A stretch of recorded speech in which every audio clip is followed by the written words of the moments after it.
तो आज के प्रेजेंटेशन में सब कुछ इंग्लिश में ही है, but I am going to try and talk in Hindi and show it to you in English, so that because ये टॉपिक ऐसा है कि देर आर चैप्टर्स मैंने ढूंढा है, तो I can see some text books on Amazon and I can see some PDFs, but I'm not able to download them right now. तो शोध गंगा करके और एक ऑनलाइन पोर्टल है, आपने देखा होगा। इनफैक्ट हमारे कुछ प्रोफेसर्स ने भी उस पर काम किया है, and that is Hindi and Marathi text book of psychology and human development. तो आपको बहुत सारा कंटेंट वहाँ पर भी मिल जाएगा। शोध गंगा, यस शोध Ganga it's called. Okay great. University, Mumbai university और पुणे यूनिवर्सिटी ने कुछ काम किया है।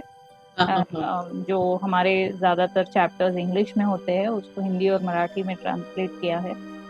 तो मेरे पास कहीं तो लिंक है, वो पूरा लिंक तो यूनिवर्सिटी से मिला था, तो I will share that with you. I will have to look for my old mail, share करती हूँ आपके साथ, तो इट विल हेल्प एवरीबॉडी। जी बिल्कुल। तो आप लोग में से जिन्होंने भी बच्चों के साथ ऑलरेडी काम किया है या फिर बच्चों को बहुत अच्छे से ऑब्जर्व किया है, अपने नेबर्स के बच्चों को या अपने घर में जो बच्चे हैं या अपने कजन्स के बच्चे, रिश्तेदारों के बच्चे, अगर आपने उनको बहुत अच्छे से ऑब्जर्व किया है तो आपने देखा होगा एक फेज होता है जहाँ बच्चा बहुत जिद्दी बन जाता है और बहुत सिर पटकना, चीजें फेंकना, गुस्सा करना, लाल लाल होने तक रोना या नीला भी हो जाना, रो के खुद को जमीन पे फेंक देना, जैसे लेट जाना जमीन पे, रास्ते पे हो या कहीं मॉल में हो, दुकान में हो। तो ये एक फेज होता है जो सारे बच्चे इस फेज से गुजरते हैं। ऐसा कोई बच्चा है ही नहीं जो नहीं गुजरता हो, unless there is a neurological, behavioural और इंटेलेक्चुअल प्रॉब्लम। तो आपको क्या लगता है उस बिहेवियर को देख के कि why does a child do that? बच्चा वैसा क्यों बिहेव करता है? Why will a child want to bang his head? बच्चे को अपना सिर क्यों पटकना है जमीन पे? क्यों चीजें फेंकनी है? क्यों इतना जोर जोर से? Why does a child? हाँ जी, कोई बताएगा कि क्यों बच्चा इस तरह से, कोई भी बच्चा हो। और जैसा दीप्ति जी ने कहा कि वो हर हाल में, मतलब अपने उस एज में ये करते ही करते हैं सब बच्चे। जो नहीं करते हैं बिल्कुल भी, हो सकता है उनमें किसी तरह की प्रॉब्लम हो। हाँ विकास, आप बताइए। Happy teachers day ma'am. Thank you, same to you. Ma'am वो अपना ध्यान आकर्षित करना चाहता है अपनी ओर। Okay so there is attention seeking behaviour, जिसे हम इंग्लिश में कहते हैं। Okay so you are thinking that is ध्यान आकर्षित करना अपनी तरफ। Okay good, what else? कोई और? मैम समटाइम्स हम उन्हें रीइंफोर्स कर देते हैं। जैसे उन्होंने कोई ऐसा व्यवहार किया जिसको हमने उनको रीइंफोर्स कर दिया, तो वो जानते हैं कि अगर हम ऐसे जिद करेंगे तो वो चीज मुझे मिल जाएगी। Okay so it is reinforced behaviour. तो पिछले कुछ कॉन्सिक्वेंसेस से वो सीख गया है कि ऐसा जो करता है या ऐसा करने से मुझे ये प्राप्त होता है या ये मिल जाता है। तो एनीथिंग एल्स? दो लोगों ने कहा कि ये रीइंफोर्स्ड बिहेवियर है। बच्चा पिछले कॉन्सिक्वेंस से या पिछले 2-3 एपिसोड से सीख गया है कि ये करने से कुछ मिल जाता है, या फिर अटेंशन सीकिंग बिहेवियर है, ध्यान आकर्षित करना। कुछ और है तो कोई बता सकता है? Now the most important thing that we have to understand in behavior, स्वभाव या behavior जिसे हम कहते हैं, it is serving a need। तो बच्चा अगर चिल्ला रहा है, जोर जोर से रो रहा है, बच्चा जिद कर रहा है, सिर पटक रहा है, there is a need that the baby or the child is trying to satisfy. So it is not purposeless behavior, it has a purpose। जो second point यहाँ लिखा है, nearly all behavior serves a purpose। तो एक need है जिसे वो satisfy करने की कोशिश कर रहा है या कर रही है उस बिहेवियर से। Okay, similar behaviours occur in everyone. इसलिए मैंने कहा कि ये बिहेवियर हम नेचुरली एक उम्र में, दैट इज ट्रबलसम टूज जिसे हम कहते हैं, 2 साल की उम्र से शुरू हो जाता है ये, और हम ये नेचुरली देखते ही है बच्चे में, क्योंकि भाषा उतनी डेवलप नहीं रहती है। तो behaviour has the best way of expression to show कि हमें क्या जरूरत है, व्हाट इज माय नीड, मेरी जरूरत अभी क्या है। तो उसे बिहेवियर से दर्शाया जाता है, क्योंकि उतनी भाषा डेवलप नहीं हुई होती है बच्चे की कि वो अपने शब्दों में बता सके कि उसकी जरूरत क्या है, या फिर what is the child going through right now, क्या हो रहा है उसे। तो जरूरत या क्या हो रहा है ये बता ना पाना भी बिहेवियर में एग्जिबिट हो जाता है, विदाउट द लैंग्वेज कैपेसिटी, या फिर लैंग्वेज होने के बावजूद भी बच्चा नहीं समझ पाता है कि मुझे इसके लिए ये शब्द यूज करने हैं या ये भाषा यूज करनी है, मुझे जो जरूरत है उसे शब्दों में बताना है या भाषा में बताना है। ये बच्चा लिंक नहीं बना पाता है, इसलिए भी बिहेवियर में दर्शाता है। इसलिए हम टीचर्स को हमेशा कहते हैं कि don't just listen with your ears, even listen with your eyes, right. तो लिसन टू बिहेवियर, बिहेवियर को आप सुनिए, सुनिए यानी क्या कीजिए, उसको समझिए, understand that that behaviour is serving a purpose. कोई तो रीजन है, कोई तो नीड सेटिस्फाई हो रही है उस बिहेवियर से। और उसमें जो प्रॉब्लम बिहेवियर्स है, जैसे सिर पटकना एक प्रॉब्लम बिहेवियर है, बहुत बच्चों को आदत हो जाती है, वो जमीन पे बैठ जाते हैं और जोर जोर से अपना सिर जमीन पे हिट करना शुरू कर देते हैं, या फिर दीवार के यहाँ जाके खड़े होते हैं और पीछे अपना सिर हिट करना शुरू कर देते हैं। बहुत बच्चे इतने जोर जोर से रोते हैं या इतनी देर तक रोते हैं, पूरे नीले हो जाते हैं, ब्रेथ होल्डिंग स्पेल्स हो जाते हैं। तो these behaviours are actually adaptation, कि उन्होंने अपने आप को उस सिचुएशन में या उस जरूरत के लिए अडेप्ट करना सीख लिया है उस तरीके से। तो वो बिहेवियर जो है वो एक अडेप्टेशन हो गया है कि ये करने से या ये होने से ये जो हो जाता है उसे मैंने सीख लिया है कि ये मेरा बिहेवियर ऐसे हो जाएगा अगर मुझे ये जरूरत है तो they become adaptive behaviours to that particular situation. कि जैसे बच्चे को अगर कोई चीज चाहिए या कोई चीज नहीं करनी है तो वो उस तरीके से बिहेव करने लग जाता है। So it becomes like an adaptation to that situation. Okay, not all behaviours will respond to the same intervention technique. अभी बहुत बार हमको लगता है कि हमने बिहेवियर का नीड समझ लिया, यानी स्वभाव की जरूरत समझ ली, तो हम उसके ऊपर उपाय सोच सकते हैं, क्योंकि हमको नीड समझ में आ गई है इसलिए अभी हम उपाय समझ सकते हैं। लेकिन ये भी समझना बहुत जरूरी है कि कभी कभी उसी नीड के लिए बच्चा अलग अलग सिचुएशन में अलग अलग तरीके से बिहेव करता है। तो नीड चाहे वही हो, लेकिन नीड स्कूल में जब दर्शाती है तब वो बिहेवियर अलग होता है। उसी नीड को घर में जब बच्चा सेटिस्फाई करता है तो उसका बिहेवियर अलग हो सकता है, और उसी नीड को जब वो सोशल सेटिंग्स में यानी दोस्तों के साथ या फिर कोई फंक्शन में सेटिस्फाई करने जाता है तब उसका बिहेवियर अलग होता है। इसलिए आप उस इंटरवेंशन टेक्निक को, यानी कि जो उपाय आप सोच रहे हैं उसे अगर सोचे कि मैं तीनों सिचुएशन में यही उपाय करूं तो शायद वो अप्लाई हो जाए, लेकिन वो अप्लाई नहीं होगा या फिर आप फेल हो जाओगे या फिर आपको लगेगा कि मैं जो कर रही हूँ उससे कोई सोल्यूशन नहीं मिल रहा है, because you are trying to correct the behaviour with the same yardstick. यानी उसी छड़ी से आप तीनों सिचुएशन में वार करके सोच रहे कि उपाय हो जाएगा, लेकिन वैसा नहीं है। Not all behaviours will respond in the same way. Okay, इसका हम आगे और डिटेल में समझेंगे, लेकिन ये एक बेसिक अंडरस्टैंडिंग है बिहेवियर के बारे में जिसको समझना बहुत बहुत जरूरी है। Attention seeking is one need of behaviour, reinforced behaviour is one adaptation to behaviour, but behaviour always always always serves a purpose.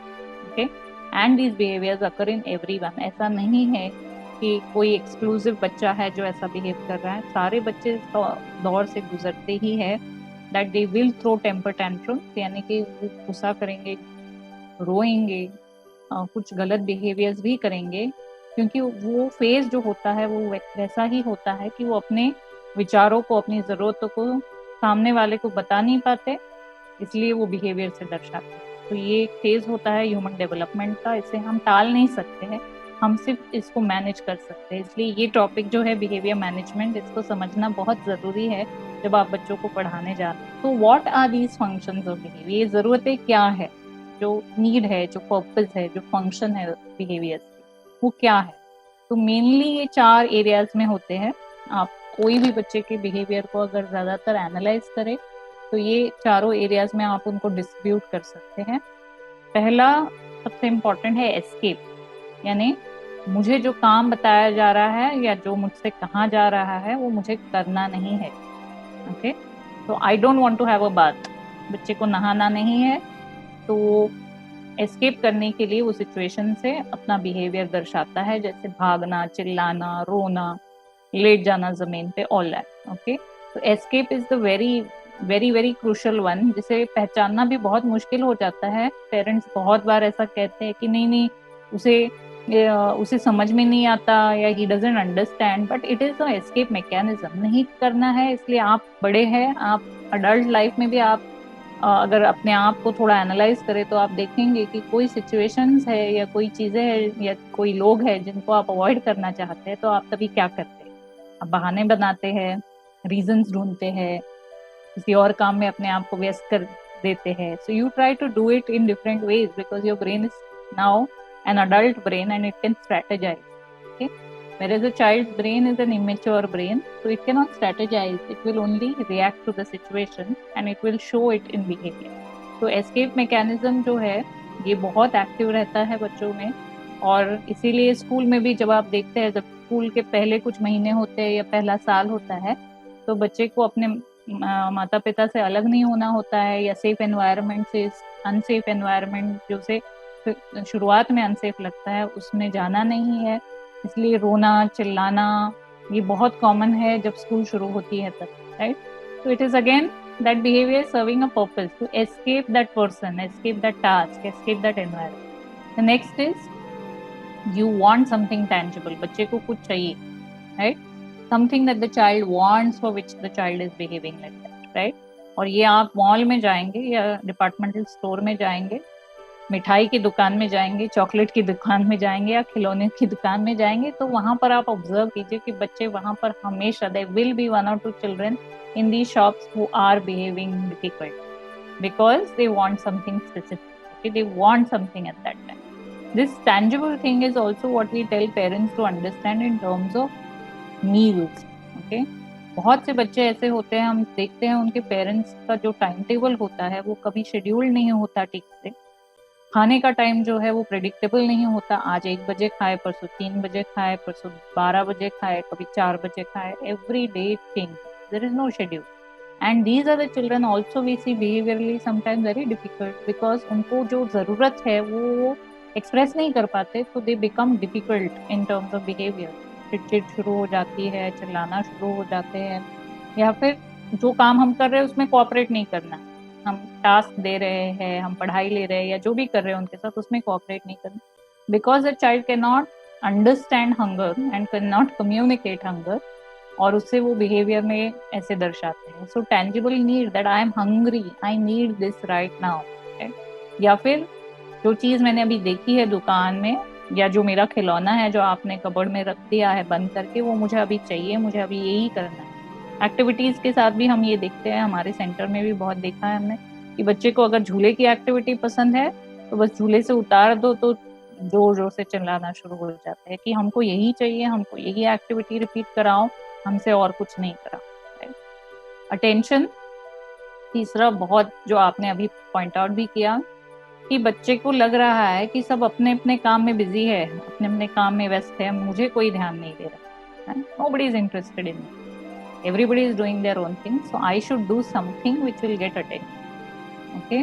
बहुत बार ऐसे होता है कि बच्चा कुछ अच्छे से कर रहा है तो कोई उस पर ध्यान ही नहीं देता, बिकॉज कर रहा है ना अपना काम, खेल रहा है अपने खिलौनों से, कर रहा है अपना कुछ पेंटिंग, कर रहा है अपना कुछ आर्ट एंड क्राफ्ट, टीवी देख रहा है या जो भी कर रहा है, we are not paying attention because we think the child is busy or the child is doing something of his own, but children feel that when I'm doing nice things या फिर मैं कुछ अच्छा काम कर रहा हूँ तो कोई ध्यान ही नहीं देता, तो शायद मैं कुछ गलत करूँ तो ध्यान नहीं, right? So then they start behaving difficult।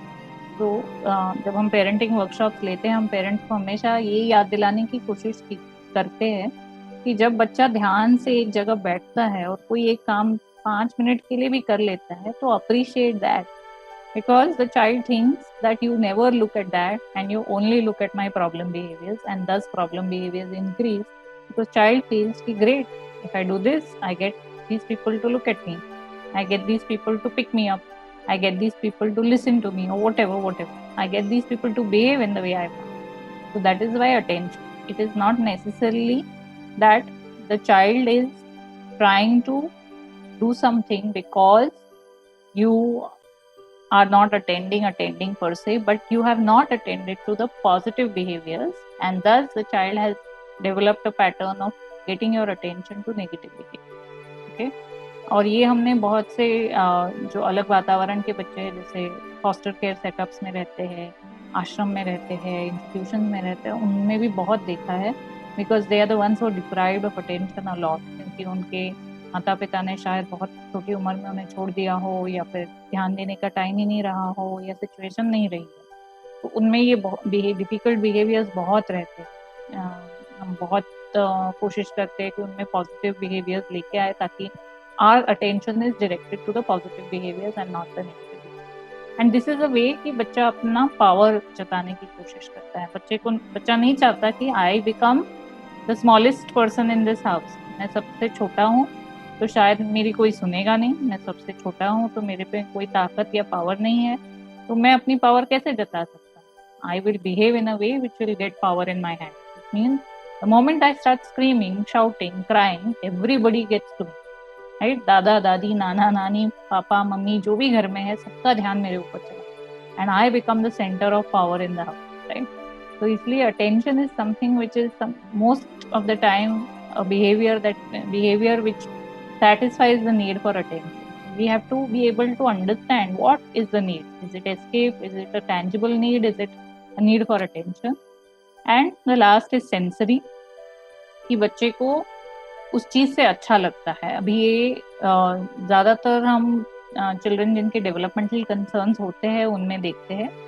Typical development में भी कुछ टाइम तक होता है ये कि they like that particular feeling, यानी वाटर प्ले अच्छा लगता है, या फिर आर्ट एंड क्राफ्ट में कलर्स से खेलना पसंद है, या फिर सैंड प्ले, मिट्टी का प्ले, ये जो सेंसरी टेक्सचर मिलता है उन चीज़ों से, तो वो बच्चे को अच्छा लगता है, इसलिए they want to continue doing that, और it helps them, it makes them feel good when they are satisfying that sensory need, इसलिए वो उस बिहेवियर को दर्शाते जाते हैं। इन स्पेशल नीड्स, यानी कि जनरली चिल्ड्रन विद ऑटिज्म हम देखते हैं कि वो अपने बॉडी को रॉक करते हैं, या फिर हैंड फ्लैपिंग करते हैं, या फिर आई ट्विचिंग करते हैं। ये भी नीड जो है, ये बिहेवियर जो है, वो एक नीड को सेटिस्फाई कर रहा है, एक सेंसरी नीड जो उनकी विजुअल सेंसरी नीड है, या फिर बैलेंस की सेंसरी नीड है, या टच की सेंसरी नीड है, उसको सेटिस्फाई करती है। तो बिहेवियर को इसलिए इन चारों एरियाज से समझना पहला और बहुत ज़रूरी फैक्टर है before you start managing behaviour. Because अगर आपने उस बिहेवियर की ज़रूरत नहीं समझी कि ये बिहेवियर कौन सी ज़रूरत को सेटिस्फाई करता है, देन यू आर ट्राइंग, जो आप उपाय सोच रहे हैं वो शायद सही डायरेक्शन में नहीं है, क्योंकि आप जो समझ रहे हैं वो एक्चुअली है ही नहीं। The child actually need something else. जैसे बच्चा भूखा है और आप उसे खिलौने दे रहे हैं ये सोच के कि वो बोर हो गया है और उसे कोई खिला नहीं रहा है, इसलिए मैं खिलौने देके उसको सेटिस्फाई करूँ, right. But you have not understood that the need is actually of hunger, कि उसका खाने का समय है, उसे भूख लगी है, आप खिलौने से उसे सेटिस्फाई नहीं करा सकते। तो understanding the need is very very important. नींद आ रही है बच्चे को और आप फिर उसको टीवी दिखा रहे हैं, आप उसको घुमाने लेके जा रहे हैं, या फिर आप उसको कहानी सुना रहे हैं, और you are trying to do something else to get the child behavior to change, but the child is actually tired and sleeping. Child cannot communicate that, so child is either crying or the child is screaming, whatever, but you have not understood the need. So if you understand what is the need, then you will be able to find the right measures of dealing with behavior. So very very important slide, and इसलिए मैंने बहुत धीरे धीरे explain किया है ये। जो मैंने कुछ PDF शेयर किए और करूंगी अंजू जी के साथ, उनमें ये सब कुछ मेंशन किया हुआ है, तो आप वहां से पढ़ सकते हैं। बिहेवियर में result from a combination of functions. अभी कभी कभी कॉम्बिनेशन भी हो जाता है कि सेंसरी नीड और टेंजिबल नीड एक साथ हो जाती है, या फिर अटेंशन नीड और सेंसरी नीड दोनों साथ में हो जाते हैं। Escape and sensory are often related to circumstances that are stressful और बोरिंग, राइट। यानी कि जो सिचुएशन में बच्चा जाना नहीं चाहता है या फिर बोर हो जाता है, बहुत बार हमने देखा है कि कुछ बच्चे शोर शराबा जहाँ होता है वहां पे जाके बहुत जोर जोर से चिल्लाना शुरू कर देते हैं, कान बंद कर देते हैं, जमीन पर लेट जाते हैं, सो जाते हैं, या फिर कुछ अजीब सा बिहेव करने लगते हैं। और पेरेंट्स को समझ में आना मुश्किल हो जाता है कि ये ऐसा क्यों करते हैं। Now that is because there is a sensory overload.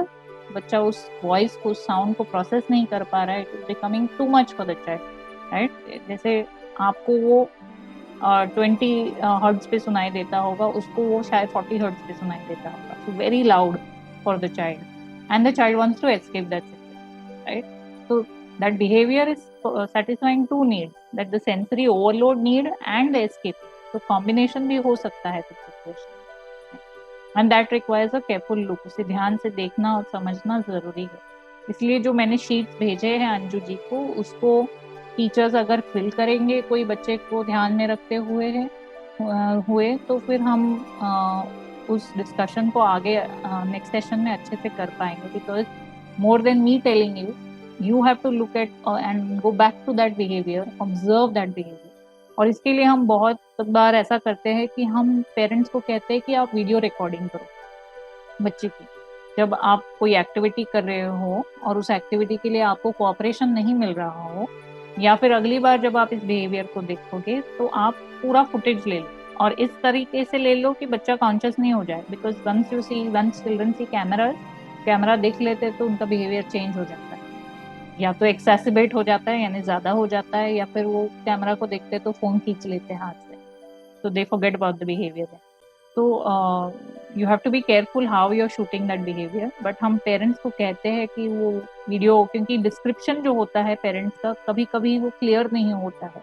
जब हम उनको सवाल पूछते हैं, they don't have the accurate answer, so we ask them to record that behavior so that then we can make an analysis कि what has happened in that situation। छोटे बच्चे जो होते हैं वो ज्यादातर मिसबिहेव क्यों करते हैं? तो जैसे आपने किसी ने कहा कि उस बिहेवियर को हमने रीइंफोर्स किया, means what we have done is actually we have rewarded that behaviour.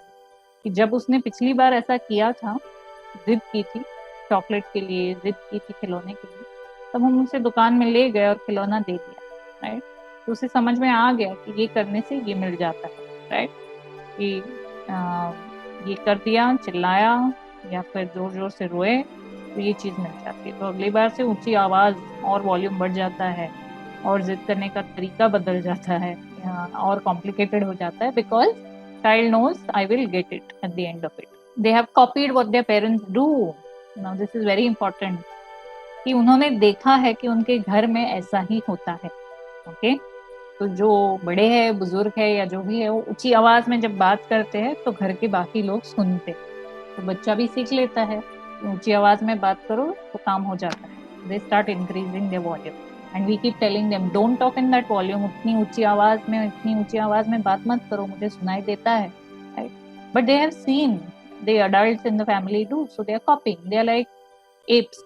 Monkey जैसा बिहेवियर करता है ना, वो आपको देखता है और उसी को बिहेवियर को मिरर जैसा कॉपी करता है। Children till a certain point of their life, 7-8 साल की उम्र तक वैसे ही रहते हैं, जो बड़ों को देखते हैं करते हुए वही कॉपी कर लेते हैं। उन्होंने देखा है ऐसा करने से ऐसा होता है तो वो भी वही करते हैं, right. And this is completely like animal behaviour. अगर आपने एनिमल्स को ऑब्जर्व किया है, डॉल्फिन्स हो, एप्स हो, पिजन्स हो, रैट्स हो, जो भी एनिमल्स हैं, इनके एक्सपेरिमेंट्स भी आप अगर ऑनलाइन देखो, they copy and human beings also do that, they copy. अगर बच्चे ने देखा है कि पत्थर मारने से आम गिर जाता है, मैंने देखा है मेरे बड़े भाई को करते हुए, मैंने देखा है मेरे पड़ोस के बच्चों को करते हुए, तो मैं भी पत्थर मारूंगा, राइट। अभी चाहे वो नारियल का पेड़ हो या फिर कोई और पेड़ हो, तो जो फल दिखता है उसे पत्थर मारने से वो नीचे गिर जाता है तो मैं भी कोशिश करूंगा। There is no reasoning, right? The brain has not matured to think of reason. The brain has only copied. And that is why हम पेरेंट्स से कहते हैं कि when you have a child in the house, आपका बच्चा है घर में, आपको हमेशा याद रखना है कि एक आईने जैसा है, वो आपको देखते जा रहा है। आप गुस्से को कैसे हैंडल करते हैं, आप डिफिकल्ट सिचुएशंस को कैसे हैंडल करते हैं, आप स्ट्रेस को कैसे हैंडल करते हैं, ये सब कुछ बच्चा देख के सीख रहा है। Without you having to teach, the child has already learned because the child has learned to watch, right? And बचपन में when they don't have a lot of language, their biggest job is to keep watching people around, right? उनको देखना और देख के समझना कि ये ऐसा करते हैं तो मैं भी ऐसा कर सकता हूँ, राइट। हम पेरेंट्स को जब बताते हैं कि जो बच्चा दरवाजा पटक देता है, जोर से बंद करता है या फिर चीजें फेंकता है, इससे घर में बाकी के लोगों की गुस्से के बारे में आप बता कि घर में जो बड़े हैं वो अपना गुस्सा कैसे दर्शाते हैं। We get at least one adult in the house who has this similar behavior. When he or she is angry, he wants to bang vessels, or he has to hit the door hard, or he has to go and throw his books, whatever. तो बच्चे ने उसी को सीख लिया है या देख लिया।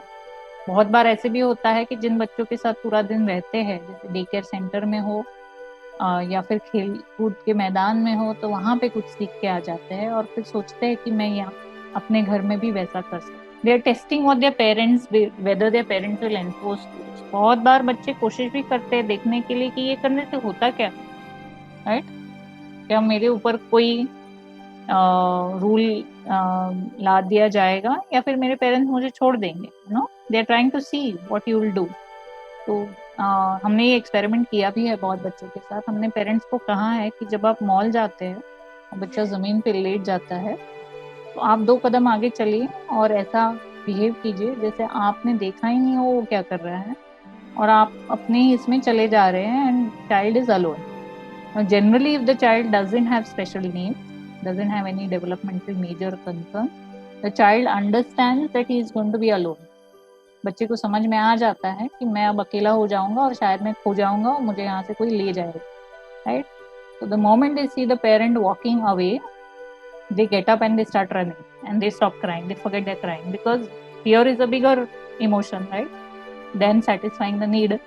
तो वो डर जाते हैं, उनको लगता है अभी माँ बाप अकेले छोड़ देंगे, हमें यहाँ से कोई उठा के ले जाएगा। So that separation anxiety is even more powerful and the child starts running behind the parent, forgetting what he or she was crying for. So this is very important to understand. What is the child trying to see? Whether you are saying that no firmly, आप वो ना जो बोल रहे हैं, आप जो मना कर रहे हैं वो सही है या फिर वो आप सिर्फ ऐसे बोले जा रहे हैं, थोड़ी देर के बाद वो ना को मैं हाँ में कन्वर्ट कर सकता हूँ, right. They want to just check how firm you are with your no. Children have a habit, एक चीज एक बार मांगेंगे, 2 बार मांगेंगे, शायद दिन में 10 बार भी बोले। लेकिन अगर आपने सोचा है कि ये उम्र नहीं है इस चीज के लिए, ये सही नहीं है, अभी हमने ऑलरेडी बहुत खिलौने खरीदे हुए हैं, हमारे पास ऑलरेडी बहुत चीजें है, इस चीज की भी जरूरत नहीं है हमें, ये आपने तय कर लिया है, you have decided and you know your no is not going to change into a yes, then you have to just be strong on your decision. You don't have to bend down to the child and say, okay, today I will allow because dash dash dash. Well, the child learned, बच्चे ने सीख लिया कि if I say something 10 times, then she agrees, which means next day I will try, next time I will try 20 times. So you have laid a trap for yourself because your no was not a firm no. So enforcing rules means कि एक जो दायरा आप बना देते हैं, limit जो आप सेट कर देते हैं, उसे याद रखना कि वो तोड़ना, आप अगर आप ही तोड़ना शुरू कर देंगे तो बच्चा सीख जाता है कि इस लिमिट को तोड़ना कोई डिफिकल्ट काम नहीं है। They are asserting themselves and they are independent, right? बच्चा तो सीख रहा है ना अपनी इंडिपेंडेंस को समझना, उसे अपने आप को समझना, अपनी ज़रूरतों को समझना, मैं लोगों पे कैसे इन्फ्लुएंस कर सकता हूँ ये समझना। The child is trying all this because it's a growing mind, उसका ब्रेन डेवलप हो रहा है, उसकी सोशल, जैसे हमने देखा था 5 एरियाज ऑफ डेवलपमेंट, उसमें सोशल इमोशनल डेवलपमेंट एक इम्पॉर्टेंट एरिया है। तो वो अपनी पर्सनालिटी को समझ रहा है, अपनी नीड्स को समझ रहा है, अपनी नीड्स को जताना समझ रहा है। तो it is trying everything, it is trying to learn कि how I can become independent, how I can become what I am. So he is or she is going to try things through behavior, and you have to understand that this is going to be there, but I have to learn how to deal with it, right? They are protecting themselves. Misbehaviour का सबसे बड़ा कारण कभी कभी ये भी होता है कि वो चिल्लाने से अपने आप को प्रोटेक्ट करते हैं। जैसे हम चिल्लाते हैं जोर से ये नहीं करो, वो और जोर से चिल्लाते हैं because they think when you scream you might do something dangerous, right. जब आप चिल्लाएं उनके ऊपर, उन्हें लगता है अभी कुछ और डरावना होने वाला है, इस वॉल्यूम के आगे कुछ और भी है, तो वो और जोर से चिल्लाना शुरू करते हैं या और जोर से रोना शुरू कर देते हैं because they are scared and they want to protect themselves. तो most of the time we have told parents, और हमने देखा भी है बहुत सारे वीडियो फुटेजेस में कि जब पेरेंट्स अपनी आवाज़ को ऊंची करते हैं या फिर हाथ ऊंचा कर लेते हैं मारने के लिए बच्चे को, द बिहेवियर वर्सन, बिहेवियर और ख़राब हो जाता है बच्चे का उस समय में, क्योंकि बच्चा डर जाता है कि अभी और कुछ डेंजरस हो जाएगा तो और जोर जोर से रोना चाहिए। They feel bad about themselves. आप देखिए कोई बच्चे को बहुत ऑब्जर्व कीजिए कि जो बार बार दोस्तों को परेशान करता है, बार बार छेड़ता है सबको, बार बार परेशान करता रहता है या दूसरों को तंग करने के लिए कुछ करता रहता है, या फिर बहुत शैतानी करता है इस हद तक कि क्लास में सभी बच्चे इस बच्चे की कंप्लेंट ले आते हैं, राइट, हम बुली कहते हैं, राइट, जो हमेशा बहुत अपने आप को असर्ट करने की कोशिश करता रहता है या फिर अपने आप को लीडर समझता है या फिर ये दिखाना चाहता है कि I can you know take charge of the class and all. Most of the time these children have very low self esteem. इनका जो आत्मसम्मान होता है बहुत कम होता है। क्यों? तो उनको अपने बारे में अच्छा फील करने के लिए कोई और जगह या और सिचुएशंस नहीं है, इसलिए वो गलत बिहेवियर करके अपने आप को अच्छा महसूस करते हैं। तो they behave bad because that makes them feel good about themselves. जब वो देखते हैं कि सारे बच्चे डर के मारे मेरी बात सुनते हैं, सारे बच्चे मेरे दबोच में आ जाते हैं, पूरे क्लास को मैं कंट्रोल कर सकता हूँ, सब बच्चे मेरा सुनते हैं, they feel nice, they feel good, and there are no other situation where the child can feel good about himself or herself, and that is why the child does bad behavior to feel good about it. So identifying the self esteem, slightly older children, this is with 8 साल के ऊपर की उम्र के जो बच्चे हैं उनमें ये ज़्यादातर दिखाई देता है कि उनका जो बैड बिहेवियर होता है, it comes out of a feeling about not feeling good about themselves. अपने आप के बारे में कुछ अच्छा नहीं समझते हैं, कुछ अच्छा सोचते नहीं है, इसलिए गलत बिहेवियर करके अपने आप को साबित करना चाहते हैं कि मैं अच्छा हूँ या मेरी बात कोई तो सुनता है। All problem behaviours is a function of a particular environmental condition that is mixed with the need.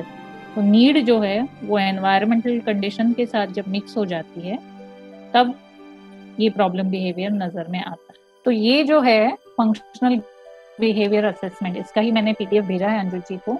ये हम अब ज्यादा सीखेंगे या समझेंगे।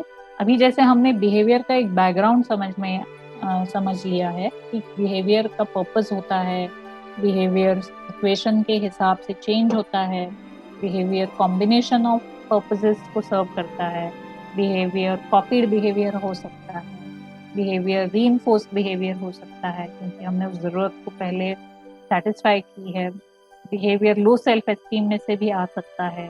So we have seen all the causative factors, all the understanding of behavior. Now let's see what we have to do as teachers. अभी हमने अगर समझ लिया है कि कारण क्या हो सकते हैं, नीड पर्पस क्या हो सकता है, then how do we assess all this? How do we observe all this? हम इसको नोट कैसे करें, हम इसको डॉक्यूमेंट कैसे करें, हम इसको कैसे समझें? The biggest thing is when you're observing behavior, जब आप behavior को observe कर रहे हैं, आप cause को identify करने की कोशिश कर रहे हैं, okay? क्योंकि generally आप positive behaviors को observe नहीं करते हैं क्योंकि उसे आपको remediate नहीं करना है या फिर उसको आपको treat नहीं करना है या उस पर आपको हल नहीं ढूंढना है। Positive behaviors are anyway to be encouraged, motivated and reinforced so that it continues and it develops the person's self-esteem. But negative behaviors, challenging behaviors, difficult behaviors, disruptive behaviors, aggressive behaviors, ये जो सारे behaviors है इनको ज़्यादातर अच्छे से observe करना सीखना बहुत ज़रूरी है, because if you don't learn to observe, you will never learn to work on them. That's the first key that we teach when we are talking about behavior assessments or behavior management. अगर आपको behavior observe करने की ताकत, patience, क्षमता develop कर नहीं सकते हो तो उसे आप रेमिडिएट नहीं कर सकते। You cannot treat a behavior unless you have learned to observe it very well, right? That's why I keep saying कि जब भी मौका मिले, please go to playgroups, parks, malls and observe children. Observe when they are behaving difficult. Observe when they are behaving troublesome, so that you understand what is the need. Once you do that, then you will learn how to work on it. FBA looks beyond the demonstrated behaviors and focuses on identifying the causative factors. That is biological, यानी अगर कोई शारीरिक कारण है, कोई social कारण है, कोई इमोशनल, अफेक्टिव इज इमोशनल, या फिर एनवायरनमेंट जो उसके साथ हो रहा है, जो उसके वातावरण में हो रहा है, दैट इज हेल्पिंग इनिशिएट, यानी उस बिहेवियर को शुरुआत करने के लिए, उस बिहेवियर को सस्टेन यानी कंटिन्यू करने के लिए, या फिर उस बिहेवियर को एंड करने के लिए हेल्प करता है। ओके, तो वेरी इंपॉर्टेंट कि ये जो मैं देख रहा हूँ बिहेवियर, उसका एक तो कारण, और कारण इसलिए क्योंकि उस बिहेवियर को शुरू करने के लिए वो कारण हो सकता है, या फिर उस बिहेवियर को कंटिन्यू करने के लिए वो कारण हो सकता है, या फिर वो बिहेवियर हमेशा एंड ऐसे ही होता है, राइट। तो ये आपको पहले कॉज और फिर उसका प्रोसेस, वो दोनों समझना है। This approach is important, it leads the observer beyond the symptom to the underlying motivation for it. आपको बिहेवियर का जो हल निकालना है, उस बिहेवियर को सीधा नहीं करना है। वो रोना जो है, it is a manifestation of a need, right. जो चिल्लाना जो है, it is a manifestation of a need. You have to identify the need, then you cannot stop a screaming child. बच्चा चिल्ला रहा है, वो 5 मिनट तक चिल्लाएगा ही, he will scream. Okay, it's not like a machine, you put your hand on the mouth or you put a button and it will stop, right? Till that anger comes out, till that need is satisfied, the baby screams, child shouts. Okay, and if you use physical punishment, यानी आप बच्चे को थप्पड़ लगाओ, कड़ी लगाओ, चिल्लाओ, डांटो, जो भी करो, you actually kind of putting a button on that and saying stop, and I'm sure the next time it's going to be worse. It's going to be worse because you didn't let the child be what he or she needed to be at that time. Okay, now this doesn't mean that the child can just go on throwing things, kicking people, hitting people and all that. That is not permitted because that is danger to others.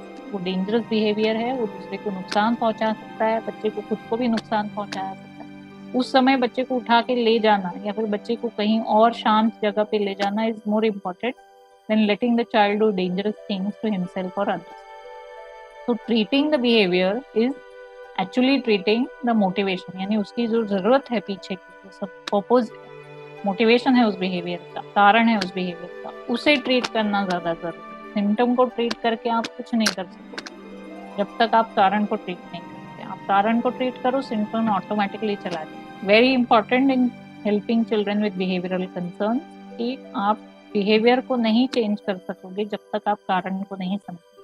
कारण को समझ लो, कारण को identify करो और कारण के साथ काम करो, बिहेवियर ऑटोमेटिकली कम हो जाए। Now that you have understood that, I will come back to this.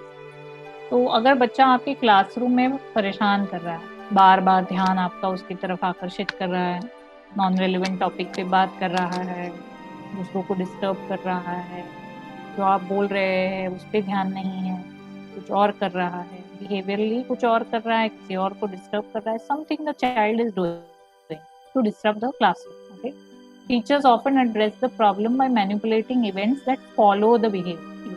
तो टीचर क्या करती है, जनरली बच्चे को इस तरीके से बिहेव करते वक्त देखती है तो क्या करती है? What do teachers generally do when they see a child misbehaving during a class going on? India में बहुत पॉपुलर है। क्या करते हैं? लोगों ने भी किया होगा, तो क्या सजा मिलती थी? Yes, that's a good word, सजा। So behavior gets a punishment. Okay, very important. क्या है वो सजा?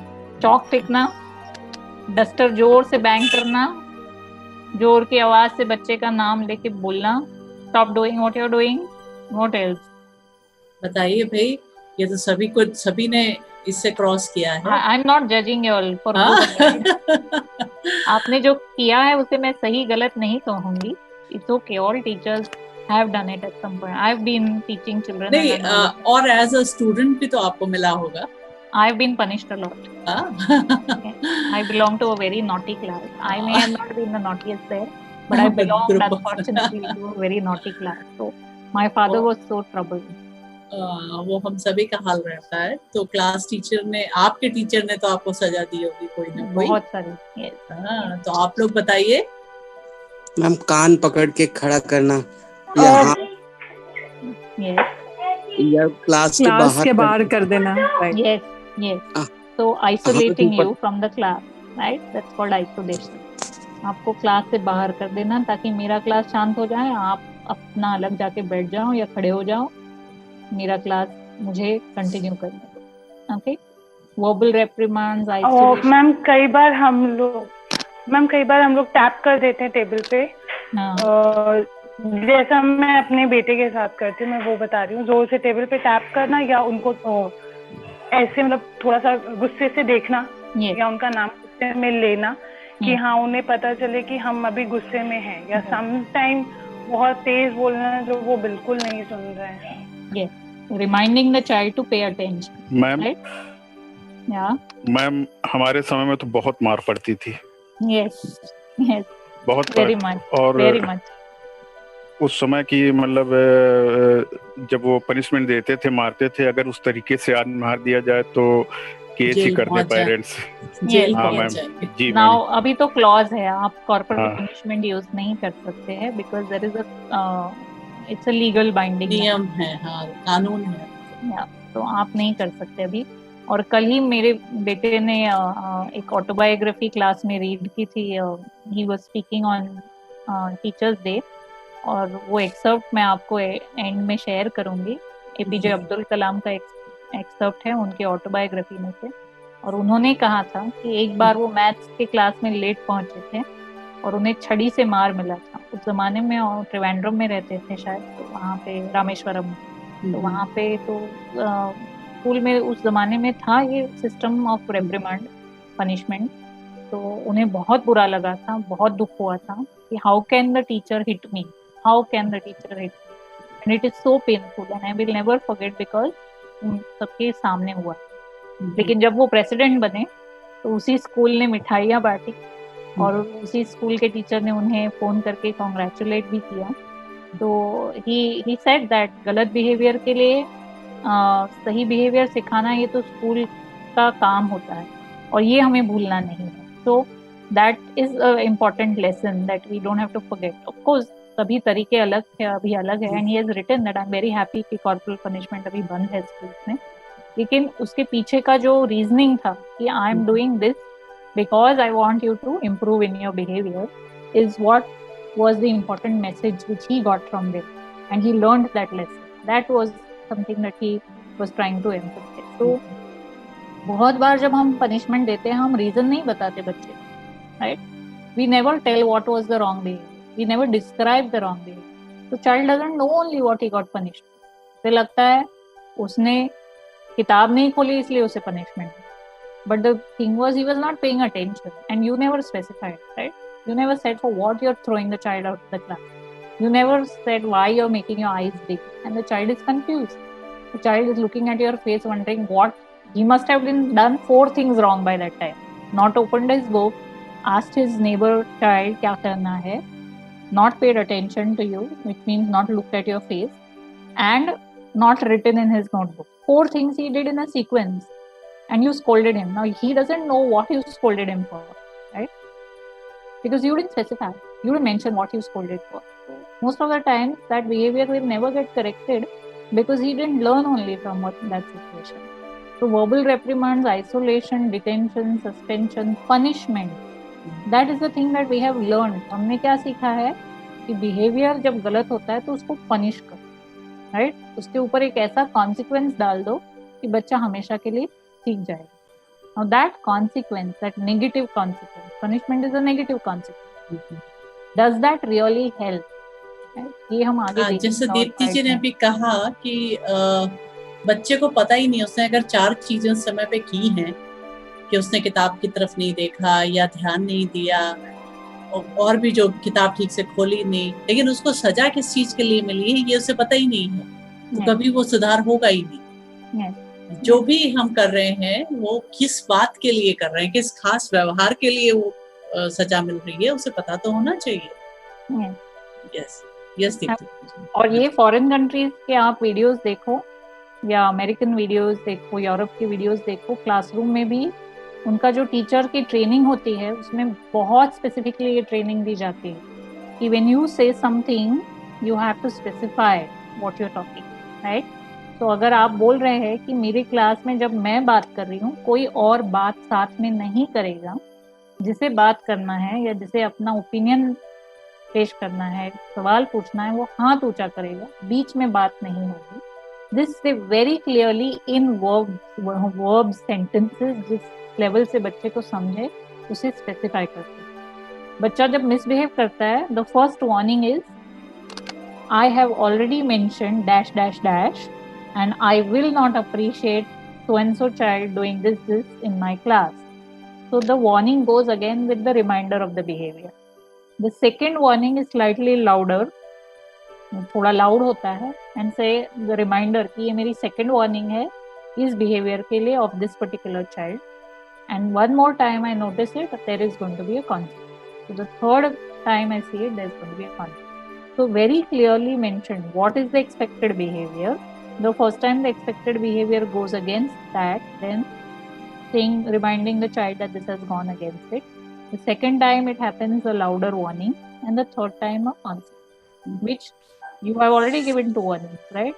That's why the consequence is expected. जी जी, तो दीप्ति जी ने कहा कि जैसे यूएस की बात कर रही थी या बाहर विदेशों में टीचर्स के पास बिल्कुल क्लियर कट इंस्ट्रक्शंस होते हैं और टीचर्स भी बच्चों को बताते हैं कि मेरी क्लास में ये चीज होगी, ये नहीं होगी, और अगर आप अपनी राय उसमें रखना चाहते हैं तो आपको या तो हाथ उठाना है या कोई सिस्टम बना हुआ है तभी आप बोल सकते हैं। पहली बार तो इस तरह से बता दिया, अगर किसी ने फिर बदमाशी की या कुछ गड़बड़ किया तो फिर से उसको एक्सप्लेन करके वही वार्निंग दे दी जाती, चेतावनी दे दी जाती है। इसके बाद तीसरी बार कि अगर ये फिर से होगा तो आपको इसका परिणाम ये मिलेगा। वो बार बार देके उस खास व्यवहार को पूरी तरह से बताया जाता है। और इसे हम स्पेशल नीड्स के बच्चों के साथ भी अच्छे से करते हैं। तो हमने कुछ पेरेंट्स को, कुछ टीचर्स को ये टेक्निक सिखाई है कि आप जब बहुत बात करते हैं ना, आप खुद बहुत चिढ़ जाते हैं। आपने नोटिस किया होगा, आपको गुस्सा आने लगता है, राइट? क्योंकि आपने इस बिहेवियर को एक बार नोटिस किया, आपने बोल दिया, दूसरी बार नोटिस किया, बोल दिया। What happens to you? आपका टेम्परेचर बढ़ना शुरू हो जाता है, right? Your BP starts increasing because you are getting disturb. आपको डिस्टर्ब हो रहा है, आपको लग रहा है आपकी क्लास में एक ऐसा बच्चा है जो आपकी बात सुन नहीं रहा है, उसको देख के बाकी भी सारे ऐसे ही बिहेव कर रहे हैं। You are getting irritable, you are getting anxious, you are getting angry. आपके इमोशंस जो है वो अभी कंट्रोल के बाहर जा रहे हैं। So when you talk more, what happens? Your anxiety increases. आपके वर्बल सेंटेंसेस जैसे जैसे लंबे हो जाते हैं, आपकी एंजाइटी बढ़ना शुरू हो जाता है। एंड नेचुरल है कि जब आपकी एंजाइटी, इरिटेबिलिटी या जो आपके इमोशंस है उस स्पेक्ट्रम में और उस तरफ चले जाए, you will do something which is not appropriate. तो instead of that we teachers एक टेक्निक हम सिखाते हैं। अभी मेरे पास वो कार्ड नहीं है, हम उस पर फिंगर्स ड्रॉ करते हैं। तो finger 1, this is your first warning, finger 2, this is your second warning, and finger 3, this is your third warning. तो फिंगर्स या फिर नंबर्स, दोनों में से कोई एक जो बच्चा समझ पाता है, क्लास समझ पाता है। तो this is my first warning, I will flash the first card to you. या फिर कलर्स, हम कलर कार्ड्स यूज करते हैं, तो रेड सर्कल, येलो सर्कल, या फिर जो भी हमने कोड डिसाइड किया हमारे क्लास, तो we do that with visual imagery instead of language, क्योंकि बहुत सारे बच्चे इतनी भाषा नहीं समझ पाते, स्पेशली स्पेशल नीड्स के जो होते हैं। तो that card is like a reminder. जैसे आपने फुटबॉल की मैच में देखा होगा, there are cards which the coach shows और द रेफरी शोज कि दिस इज योर वार्निंग, या फिर सीटी बजाता है एक तरीके से, राइट? दैट्स योर वार्निंग कि अब आपने गलती की है, आपको पेनल्टी मिलेगी, right? So the same thing, visually एक रिमाइंडर हो जाता है बच्चे को कि I don't speak so that I don't increase my anger. मैं मेरा गुस्सा नहीं और ऊपर करूँगी, चढ़ाऊंगी नहीं मेरे गुस्से को। I show the card and that's an indication कि मैंने कुछ गलत किया, right? So that is also a method to show that when is the consequence going to come, okay? But we have to learn to understand कि इसमें हमने क्या नहीं किया।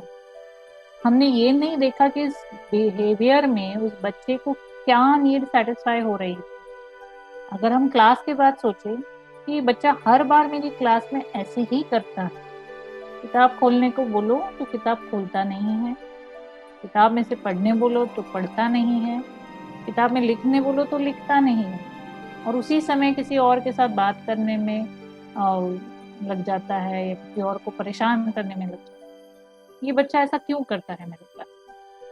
Let's try and look for reason, right? That is very important. ये सोचना कि हर बार, हर दिन मुझे इस बच्चे को पनिशमेंट देनी पड़ रही है, हर बार मुझे वार्निंग देनी पड़ रही है, हर बार मुझे आवाज ऊंची करनी पड़ रही है. What is the reason? What do you think can be the reason? आप सोचिए. आपने टेंजिबल, सेंसरी, अटेंशन वो भी देखा, कॉम्बिनेशन भी देखे, escape, tangible, sensory. What is the reason? Why is this child behaving like this? Child wants to probably escape that situation. Why? Because he is not able to follow what you are doing because he doesn't understand. यानी एक तो बच्चे को कोई दिक्कत है पढ़ने में उस विषय को, या फिर उसकी समझ में इंस्ट्रक्शंस नहीं आते हैं, इसलिए उस सिचुएशन से दूर भागने के लिए वो ऐसा बिहेव करता है. Right? That could be one of the possibilities. No children come to school with the intention. बच्चे इस इंटेंशन के साथ नहीं आते कि मुझे आज जाके इस टीचर को परेशान करना. Unless the child has a condition called oppositional defiant disorder, वो एक और behavioral disorder है, या फिर conduct disorder, वो एक अलग disorder है, mental disorder है, जो बच्चों में देखा जाता है. But unless that is there, 90% of children don't come to school with this aim in their head. आज जाके इस टीचर को परेशान ही करूँगी. Right? It is that they are trying to escape that situation. तो वो situation को escape करने की कोशिश कर रहा है क्योंकि उसे नहीं समझ में आ रहा है उस विषय को, या फिर उस इंस्ट्रक्शन को कैसे फॉलो करना है, या फिर क्या करना है अब. राइट? तो that is something that you have to understand कि जाके शाम के समय या दोपहर के समय जब हम स्टाफ रूम में बैठे हो तो उस बिहेवियर को एनालाइज करना है. ये बिहेवियर हमेशा क्यों मेरी क्लास में होता है और इसी बच्चे से क्यों है. राइट? बिकॉज जैसे इस सेकेंड सेंटेंस में लिखा हुआ है कि punishment never teachers acceptable replacement behaviour, यानी सही बिहेवियर क्या है वो बच्चे को समझ में नहीं आने वाला है. पनिशमेंट बच्चा नहीं समझ सकेगा कि मुझे इस क्लास में कैसे बिहेव करना. Right? If you learn to identify the cause, you learn to identify the reason, the purpose, तो आप बच्चे में सुधार ला सकते. You can teach him appropriate behaviour if you understood कि नहीं इसको मल्टीपल इंस्ट्रक्शन समझने में मुश्किल है, इसको एक टाइम पे एक ही इंस्ट्रक्शन समझ में आता है, तो शायद मैं इसे क्लास में मेरे सामने बिठा दूं, आगे की बेंच पे बिठा दूं, कोई होशियार बच्चे के साथ बिठा दूं, और फिर इंस्ट्रक्शन जब मैं देती हूँ तो वो बच्चा बगल में बैठा हुआ रिपीट करता है इंस्ट्रक्शन और उसकी समझ में आता है, तब वो फॉलो करता है. तो शायद that is a better solution for getting the right behaviour instead of punishing every time and not getting the right behavior. Isn't that easy? So identify the reason and then you will be able to get the appropriate behavior. Okay? Because what do mostly children do? Consequence जब हम डाल देते हैं, punishment जब डाल देते हैं, तो उस दौरान, उस ड्यूरेशन के लिए बच्चा बिहेव कर लेता है appropriately. Okay? But the why is not understood. That is why it is only a temporary thing. It is not a permanent change.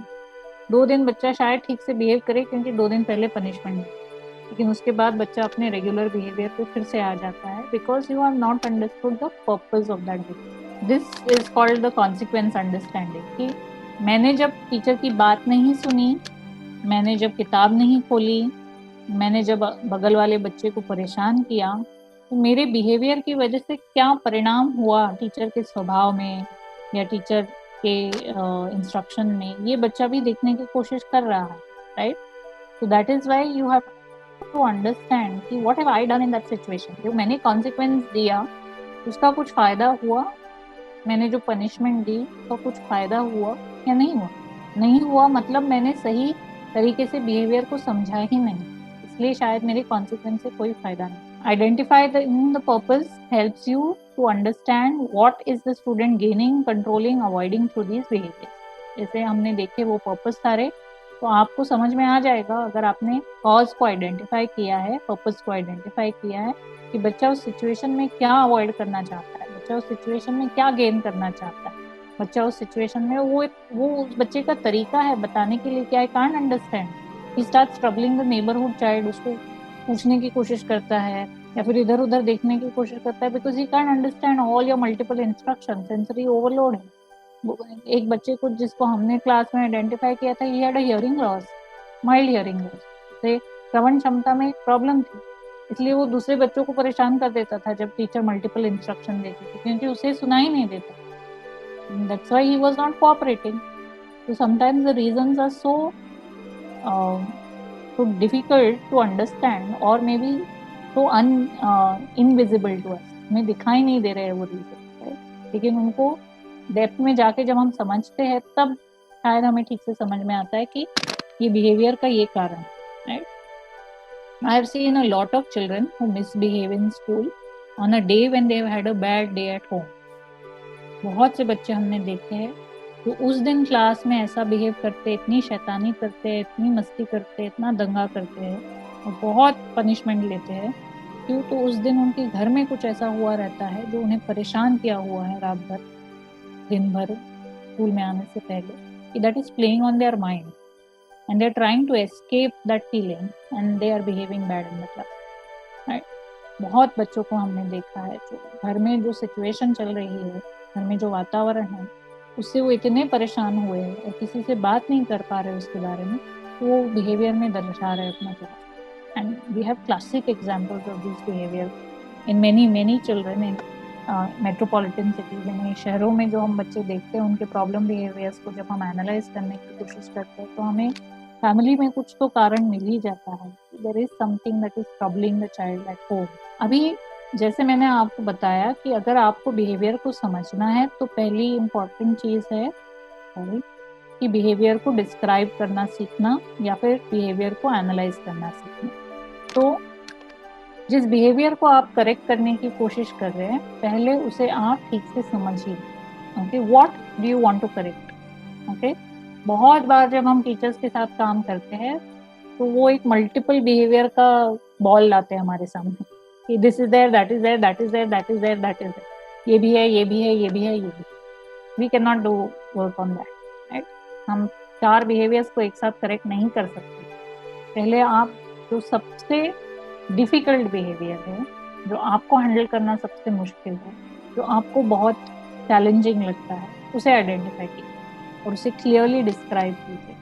Just 1 second, I'll show you some poor descriptions also. Can you see this? Conducting FBA? Yes, Deepti, visible. Yes. तो अभी आप एक table को देख रहे हैं जिसमें आपको लेफ्ट में एक डिस्क्रिप्शन दिख रहा है और राइट में एक डिस्क्रिप्शन दिख रहा है। तो जो आप बिहेवियर को करेक्ट करना चाहते हैं, जो आप बिहेवियर को चेंज करना चाहते हैं, जो आप बिहेवियर को रिड्यूस करना चाहते हैं, उस बिहेवियर को जब आप आइडेंटिफाई करते हैं या डिस्क्राइब करते हैं उसे क्लियर शब्दों में लिखना एंड डॉक्यूमेंट करना बहुत ज़रूरी है। हम बहुत सी चीज़ें हमारे माइंड में करते रहते हैं, राइट। हम सोचते हैं हमारा माइंड बहुत कैपेबल है, हम माइंड में कर सकते हैं। No, it is not possible. The human brain is very distracted brain, right. बहुत सी चीज़ें हमारे दिमाग में चलती रहती है, there too many distracting thoughts. तो लिखना इज़ वेरी इंपॉर्टेंट। बिहेवियर को जब हम लिखते हैं पेन से पेपर पे तब हम ज़्यादा एक्यूरेट हो जाते हैं, ओके। तो right it down that the child is aggressive. ये बहुत जनरल कैटेगरी जैसा डेफिनेशन हो गया। डिफाइन कीजिए उस बिहेवियर को कि बच्चा मेरे क्लास में दूसरे बच्चे को रिसेस के समय मारता है, right. Krish hits other students during recess when he or she does not get her way. उस बिहेवियर को डिस्क्राइब करो, उसको बड़े बड़े शब्दों में बड़े बड़े एडजेक्टिव्स विशेषण लगा के उसे ये मत करो ये बच्चा बहुत शैतान है, ये बच्चा बहुत मस्ती करता है, ये बच्चा बहुत गुस्से वाला है। You know, don't say that because that is a very broad description. आपने टारगेट बिहेवियर को अभी तक आइडेंटिफाई ही नहीं किया है, उसे सिर्फ लेबल किया है आपने, उसे सिर्फ एक विशेषण दे दिया, right. You have not identified what it is. Identify the behavior exactly what is troubling you. If the child starts talking to other children when I start teaching in the class, that is more descriptive. Instead of saying this child is a troublemaker, ये बच्चा बहुत परेशान करता है, it's very broad. Say कि बच्चा जब मैं सिखाती हूँ या मैं बोलना शुरू कर देती हूँ तब ये बच्चा दूसरे बच्चों के साथ बात करना शुरू करता है. So you exactly have defined the behavior. Okay, Carlos is disruptive. So instead of saying disruptive, makes irrelevant, inappropriate comments during class discussion. It becomes so clear, right?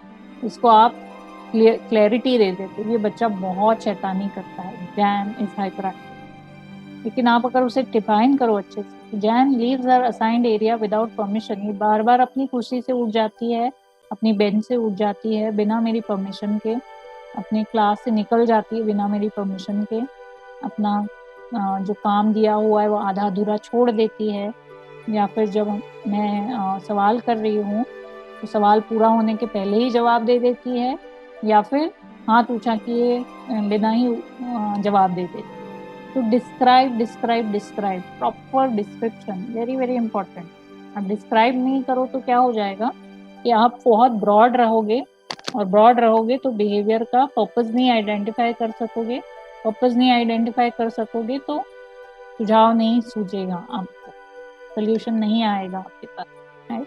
तो बी मोर डिस्क्रिप्टिव, ओके? इसलिए लिखना बहुत ज़रूरी है, behaviour को describe करना ज़रूरी है। Once you have done that, फिर आपको क्या करना है कि थोड़ा डिटेक्टिव काम है आपको उस सिचुएशन में, यानी कब होता है ये सिर्फ मैथ्स की क्लास में होता है, ये सिर्फ इंग्लिश की क्लास में होता है, ये सिर्फ आर्ट एंड क्राफ्ट की क्लास में होता है, ये सिर्फ हिंदी की क्लास में होता है, ये कब होता है? When, okay? The time, situation. जब मैं कोई राइटिंग का काम देती हूँ तभी होता है, जब मैं कोई रीडिंग टास्क देती हूँ तभी होता है, मैं कोई परीक्षा जैसा वातावरण क्रिएट करती हूँ, क्विज जैसा सिचुएशन है, जजिंग है, इवैल्यूएशन है, तभी होता है। तो the event, the time, the situation, okay? जब ये बिहेवियर होता है तो आइडेंटिफाई उसे भी करना, okay?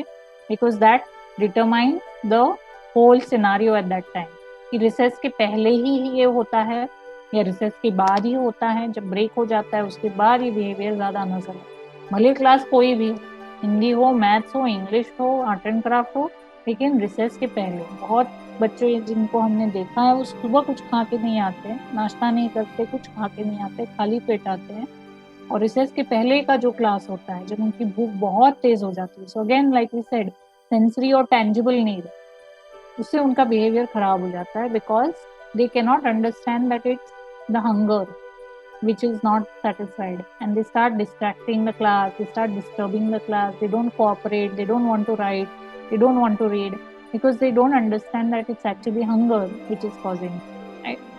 So identifying that particular thing कि ये क्या है, and the third most important thing, consequence, आपने क्या किया उस सिचुएशन, या फिर क्या हुआ, उस बच्चे ने अपनी चीज उठाई और फेंक दी दूसरे बच्चे को, और फिर वो बच्चा रोने लगा, so that was the consequence. वो बच्चा रोया, इसलिए इस बच्चे को लगा कि अब मैंने कुछ सही किया, मैंने किसी को रुलाया, या फिर उसे मैंने धमकाया, उसी की चीज ले ली, तो ये चीज अभी मेरे पास आ गई, आई नीडेड दैट टॉय, मुझे वो खिलौना चाहिए था, मैंने उस बच्चे को धक्का मार दिया, या फिर मैंने उस बच्चे को डांटा और वो चीज ले ली, तो मेरी टेंजिबल नीड सेटिस्फाई हो गई bye pushing. So what happened after that behavior was shown? The child got what he or she wanted. Child achieved what he or she wanted. Consequence क्या हुआ उस behavior से? या फिर मम्मी ने डांट दिया, या फिर आपने डांट दिया, और वो डांटने से फिर क्या हुआ? तो consequence को समझना बहुत बहुत बहुत जरूरी है। क्या किया आपने या क्या हुआ उस behavior की वजह से? जब बच्चे ने किताब नहीं खोली और दूसरे बच्चे के साथ बात की, तब क्या हुआ उसकी वजह से? The child got to understand what he has to do, which means I am not clear in my instructions, या फिर मेरे इंस्ट्रक्शन बच्चे तक पहुंच नहीं रहे हैं, इसलिए वो दूसरे बच्चे से बात करके अपने आप को समझा रहा है, राइट? तो कॉन्सिक्वेंस को समझना, उस बिहेवियर से क्या सेटिस्फाई हुआ या फिर उसका रिजल्ट क्या हुआ उस बिहेवियर के, उसको समझना। So one more PDF for that, maybe at the end I'll show that, okay? ये सब करने से क्या होता है, आपके मन में आप एक हाइपोथेसिस तैयार कर लेते हैं। I don't know what is the appropriate word for hypothesis इन हिंदी। अनुमान लगा, कल्पना जैसी कर लेते हैं, अनुमान लगा लेते हैं। तो you make a kind of a judgement, और एक अनुमान आप लगा लेते हैं कि बिहेवियर एग्जैक्टली क्या है, वो कब होता है, कौन सी सिचुएशन में होता है, और वो बिहेवियर के बाद क्या होता है, what is that happens immediately after that behavior. So it's like the A, the B and the C. The B is the behavior जिसको आपने target behavior को describe किया है. A is the antecedent, यानी कि कहाँ हुआ है वो behavior, क्या need वो satisfy कर रहा है वो behavior, कौन सी situation में वो होता है, कब होता है, कभी कभी आपके पास शायद वो नीड नहीं आइडेंटिफाई कर सकता, लेकिन एटलीस्ट डिस्क्राइब द सिचुएशन, शायद उसमें से हमको कुछ मिल जाए। नीड को आइडेंटिफाई करना इतना आसान नहीं होता है, कभी कभी मुश्किल होता है क्योंकि हमने उस बिहेवियर को उतना ऑब्जर्व नहीं किया है। तो wait, at least write the description कि कब होता है, कौन से टाइम पे होता है, कौन से सिचुएशन में होता है, प्लेग्राउंड में होता है, क्लासरूम में होता है, सी क्लास में होता है, या फिर and the C part of it. So A B and the C is consequence. उस बिहेवियर के तुरंत बाद क्या होता है, okay, what happens immediately either by the child or by the adult in the situation, both the things, okay। अब आप कहेंगे कि हम तो टीचर हैं, हमारा काम सिखाना है, हम ये सब क्यों करें, right? Why should I do all this? It's not my job, it's the counselor's job। Counsellor करेगी अपना काम, उसका काम है। Why is it a teacher's job to do this? इतना डिटेल विश्लेषण करना, इतना अनुमान लगाना, why is it your job? आपने हिचकी मूवी देखी है? देखिए, मुकुंद ने भी देखी, हिचकी देखी है ना? She has the most difficult class ना to teach, most difficult class। तो वो क्या करती है शुरुआत में हर बच्चे का, she tries to understand each child's behavior, हर बच्चे के बिहेवियर को समझने की कोशिश, और हर बच्चे की एक नीड को आइडेंटिफाई करती है। किसी की नीड है कि वो अपनी फैमिली की देखभाल करे, किसी की नीड है कि वो फैमिली के लिए काम करे, किसी की नीड है कि वो सट्टेबाजी या जुआ खेले, whatever that need is। तो every child in that classroom has a need, और वो उसे आइडेंटिफाई करती है, इनके स्ट्रेंथ्स को आइडेंटिफाई करते हैं, and then she starts working with that class and they get very good result, जो पॉसिबल ही नहीं था। स्कूल शायद सोच ही नहीं सकता था कि इन बच्चों में कोई पोटेंशियल है, because they were so badly behaved, very badly behaved class।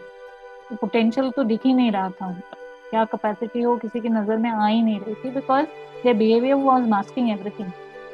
उनका बिहेवियर नजर में ज्यादा आ रहा था, उनकी कैपेसिटीज नजर में आई नहीं। तो उसका जो तरीका था इस क्लास को अचीव करने के लिए हेल्प करना, उनकी जो पोटेंशियल है उसको टैप करना, वो पहले इस चीज से हुई कि she worked on their behaviour. और जैसे हमने देखा था कि 5 जो एरियाज है डेवलपमेंट के, अगर सोशल इमोशनल डेवलपमेंट ही ठीक से नहीं हो रहा है तो बाकी के जो एरियाज है वो अफेक्ट हो सकते हैं। If the child is emotionally deprived, if the child has social emotional problem, तो नेचुरल है कि जो कॉग्निटिव कैपेसिटीज है उसका यूटिलाइजेशन कम होगा, क्योंकि बच्चे का ध्यान, बच्चे की जो एनर्जी है वो उसी में चली जा रही है, उस बिहेवियर में चली जा रही है।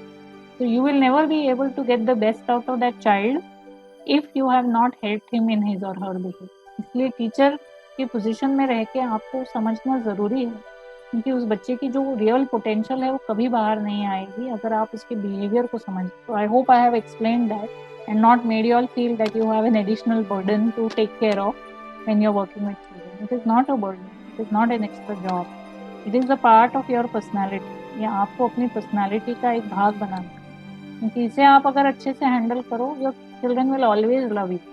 बच्चे आपको हमेशा रिस्पेक्ट करेंगे और आपको हमेशा प्यार देंगे, क्योंकि वो समझते हैं कि आप उनको समझते हैं और फिर सिखाते हैं, right? You are not just teaching them, you are understanding them and teaching them.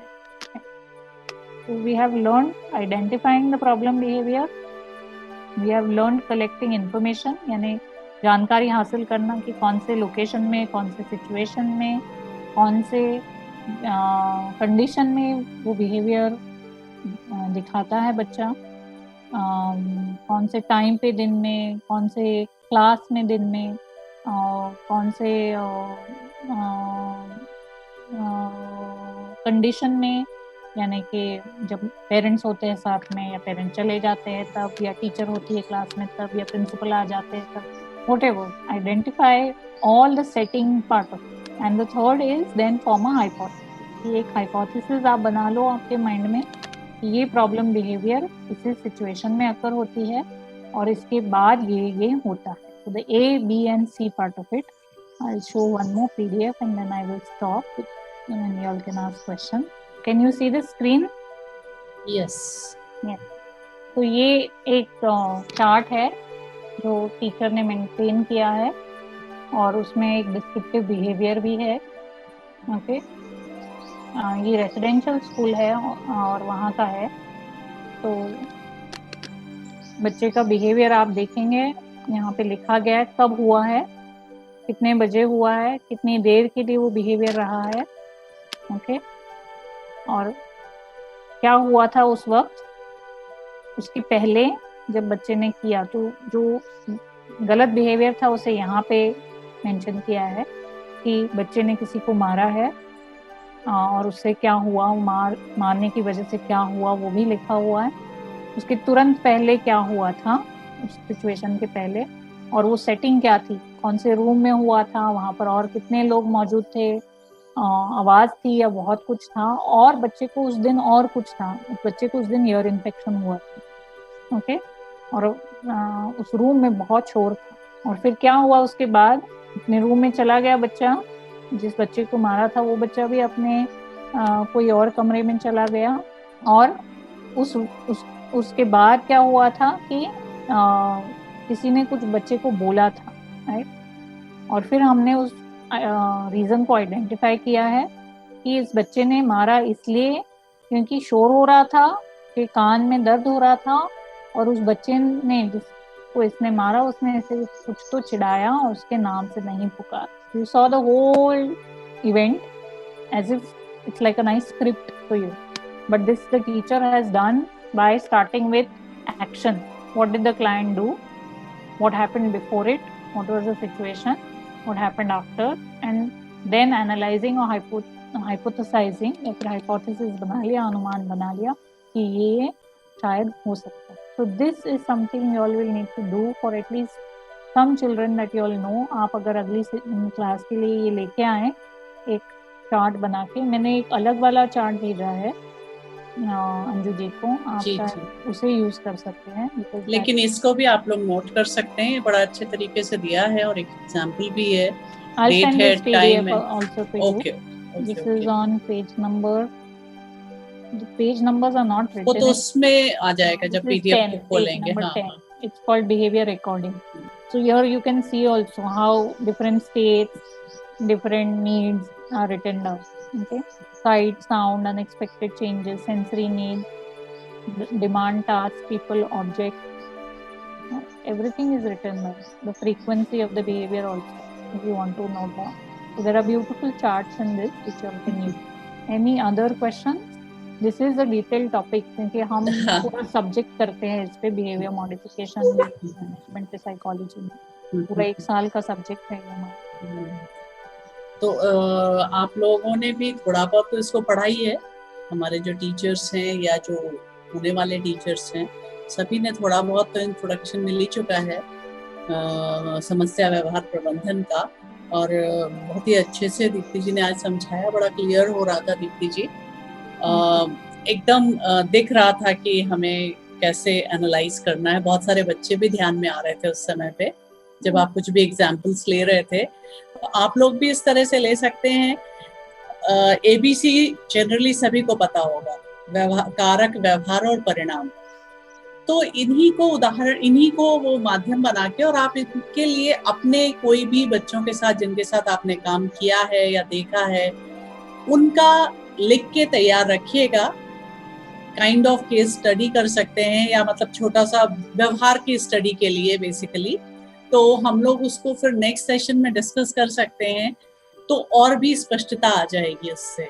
हाँ, और जिन लोगों को हम फॉर्मेट भेज सकते हैं वो हम भेज देंगे, कोशिश करेंगे थोड़ा बहुत उसको सिंप्लीफाई और कर सकें, अगर 1-2 दिन में तो आप लोगों को भेज देंगे हम, तो उसको आप देख सकते हैं। नहीं भी समझ पाए उसको या नहीं भी आपको मिलता है तो ABC सभी ने पढ़ा हुआ है, चाहे फर्स्ट ईयर के हों, सेकेंड ईयर के हों स्टूडेंट्स या टीचर्स हैं, वो सभी ने पढ़ा हुआ है। तो उसको बेस बनाकर किसी भी अपने स्टूडेंट का, किसी भी जिसके साथ आपने काम किया हो, उसका वो रिकॉर्ड बना के नेक्स्ट सेशन के लिए लेके आएंगे हम लोग, और उनको अगर डिस्कस करेंगे तो बहुत ही ज्यादा क्लैरिटी आएगी इस टॉपिक पे। So I'm going to talk less and they're going to talk more in the next. Yes, it should be. So that I know that they are getting it. उन्हें समझ में आ रहा है, ये मुझे समझ में तब आएगा जब वो बात करेंगे। ये बात है, तो देखिए ये फिर हम सभी का इम्तिहान भी है एक तरह से। No, I'm not going to give you. No. ये भाई आप उन्होंने लगातार इतनी देर तक बोला तो उसका क्या पर्पस था। बहुत कोशिश भी की हिंदी में ही रखने की, लेकिन फ्लो देख के एकदम से समझ आता है कि कितना मुश्किल होगा दीप्ति जी के लिए प्योरली हिंदी में आ पाना। Yes. क्योंकि और ये पूरा या तो सब्जेक्ट हमने 3-4 साल जब पढ़ा है तब इंग्लिश में ही पढ़ा है। हाँ, बिल्कुल हमारे बिहेवियर थियोरीज जो है, पावलोव है, स्किनर है, सब। हाँ। तो मैंने उनके बारे में ज्यादा यहाँ बात नहीं की है बिकॉज दैट इज थियोरी, आप टेक्स्ट बुक में पढ़ सकते हैं और पढ़ाई थोड़ा बहुत जरूरी का वो रट लेते हैं वो तो मेनली। लेकिन सचमुच बच्चों के साथ कैसे करना है वो यहाँ पे बहुत अच्छे से समझ आया। ये शीट्स भी हम शेयर कर देंगे। और thank you so much Deepti ji. Next Friday में लेंगे हम लोग। फ्राइडे होगा या थर्सडे होगा वो मैं आपसे आप बता दीजिएगा। हाँ जी जब भी ठीक लगे, जब भी। Okay anything.